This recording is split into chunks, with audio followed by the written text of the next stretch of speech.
Highways ఇంటి పెద్ద అన్నవాడు ఏమాత్రం పట్టించుకోకుండా ఉన్నాడు అంటే ఆ ఇంట్లో ఉన్నటువంటి పిల్లలు ఎలా చెడిపోతారు అండ్ మోరెవర్ ఎలా వాదులాడుకుంటారు, పబ్లిక్ వచ్చేసి ఇంటి పరువుని ఎలా రోడ్డుని పెడతాడు అన్నదానికి వైఎస్ ఫ్యామిలీ బెస్ట్ ఎగ్జాంపుల్.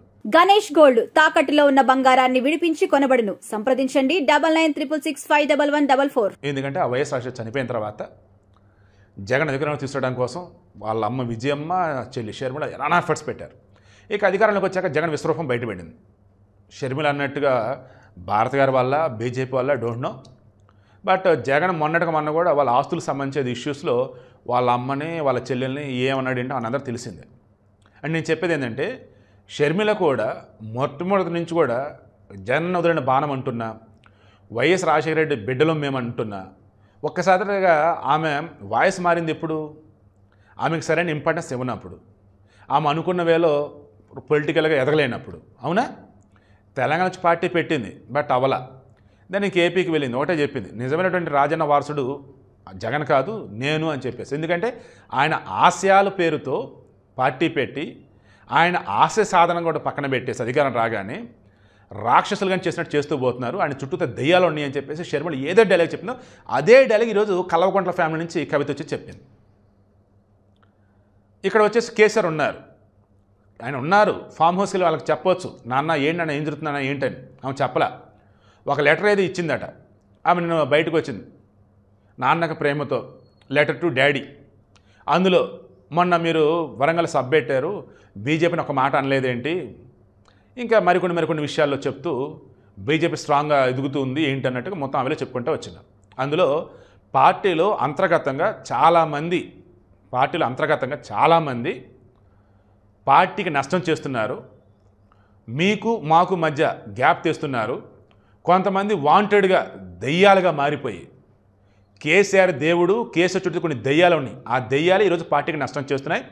ఆ దెయ్యాలే ఈరోజు ఇదిగో నాన్ను కూడా ఇబ్బంది పెడుతున్నట్టుగా ఈమె చెప్పినటువంటి విధానం ఏదైతే ఉందో దానికి కౌంటర్గా కేటీఆర్ గారు మీరేం చెప్తారంటే, కేటీఆర్ సింపుల్ ఒకటే అన్నాడు, అది పార్టీ అంతర్గత వ్యవహారం, ఏదన్నా అంతర్గతంగా చూసుకోవాలి తప్ప బయటికి ఇలా మాట్లాడదు కరెక్ట్ కాదని చెప్పేసి తేల్చి అవతల పడేశాడు సింపుల్గా. పట్టించుకోవాలి అసలు, వాళ్ళ చెల్లి పేరు కూడా ఎత్తల. జగన్మోహన్ రెడ్డి కూడా షర్మిల పేరుతో కూడా చాలా రోజులు వద్దొద్దు అనుకుంటా ఉన్నాడు. బట్ ఫైనల్లీ ఆమె పచ్చచెర కట్టుకుంది, ఎంత ఘోరంగా ఆమె శారీ గురించి కూడా మాట్లాడాడు. ఆ స్క్రిప్ట్ ఇచ్చిన ఎదవలేవరో కానీ బుద్ధి బొర లేకుండా ఇచ్చారు అన్నకి. ఈయన అసలు ఆ స్క్రిప్ట్ ఎదిస్తా చదువుతాడు కదా, అలా చదివేశాడు. ఓవరాల్ మొత్తం ఎపిసోడ్ నేను చెప్పేది అధికారం అన్నది, తర్వాత పదవి అన్నది, ఈ దాహం అనేది ఉందనుకోండి ఎప్పటికీ ఎవరికి తీరదు.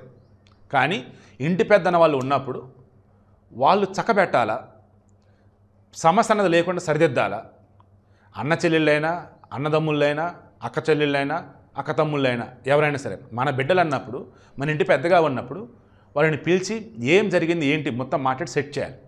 అంతే తప్ప ఈరోజు రాజశేఖర రెడ్డి చనిపోయిన తర్వాత వైఎస్ ఫ్యామిలీ అలా రోడ్డున పడ్డారు, మొత్తం కుటుంబ తర్వాత రోడ్డుని పెట్టారంటే అది ఒక ఇది ఉంది, కొంచెం ఆలోచిస్తారు ఎవరన్నా కానీ పెద్దోళ్ళు లేపసిలారా అని. బట్ కేసీఆర్ గారు ఉన్నారే, ఆయన ఉన్నా కానీ ఈ రకంగా కవిత మాట్లాడుతున్నారంటే, కేటీఆర్ వచ్చేసి అసలు ఏమి పట్టుకుని వదిలేస్తున్నారంటే ఎక్కడో రాంగ్ కొడతా ఉందా లేదా అంటే, మన రాజకీయ వ్యవస్థలో తండ్రి తర్వాత కొడుకే వారసుడా, కూతుళ్ళు కాదా అన్నట్టు కొంతమంది క్వశ్చన్ చేస్తున్న దాన్ని షర్మిల హైలైట్ చేస్తుంది, ఈమె కవిత హైలైట్ చేస్తుంది.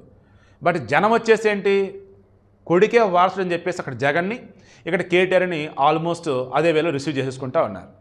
మరి కవితకు వచ్చిన కష్టం ఏంటో ఆమె చెప్పాలా, ఆ దెయ్యాలు ఎవరో ఏంటో. బయట మాత్రం కేటీఆర్, హరీష్, సంతోష్ వీళ్ళే ఆ దెయ్యాలని అంటున్నారు. అంటే వాళ్ళ ఫ్యామిలీలో ఉన్నారనగా వాళ్ళు మాట్లాడతారు.